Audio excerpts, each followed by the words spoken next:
Adrian, you've been Director of Ministry for the Proclamation Trust for the last 4 years, and you're very actively involved in the leadership and preaching in a local church. Why do you choose to be so involved in the life of a local church? That's a pretty simple question to answer, really. It's the business end of ministry. It's where all the action happens. It's in the great plan and economy of God, where God chooses to work his purposes out.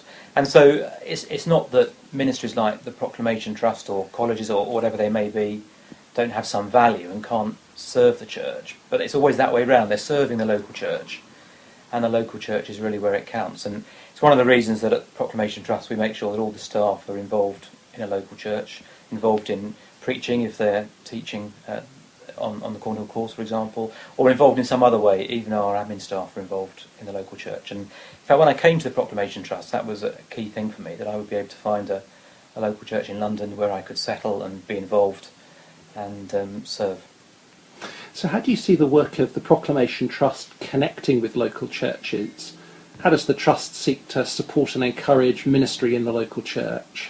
It's relatively easy for us because we're a kind of one-issue party. We're very focused on preaching and espousing the cause of good, faithful, expository Bible ministry in churches. And because that ministry happens in local churches, it's easy for us to connect with local churches. We do have to be careful. We're not agenda setters in that way. We're not people with responsibility. All that lies at the level of the local church. So we've got to have the right attitude of service.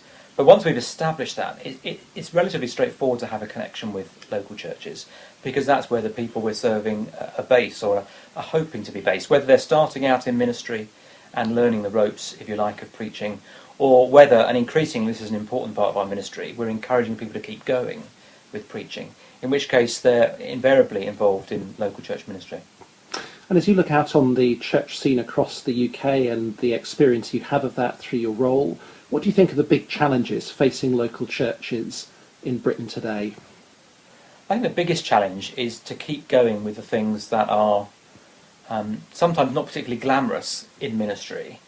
It's interesting, I'm now in a church where we've had same pastor for 26 years, and I think that kind of longevity of ministry is increasingly unfamiliar to people in the UK.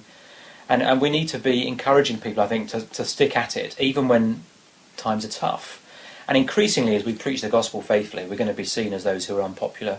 We're going to see, we were hearing a sermon this morning, how that kind of ministry is often not particularly spectacular, that the growth is slow and sometimes painful. And I think we see that we've got a role to play at the Proclamation Trust in encouraging people just to keep going with the things that we've learnt in the past and have valued in the past, not to jettison them for the latest fad and whatever is just around the corner.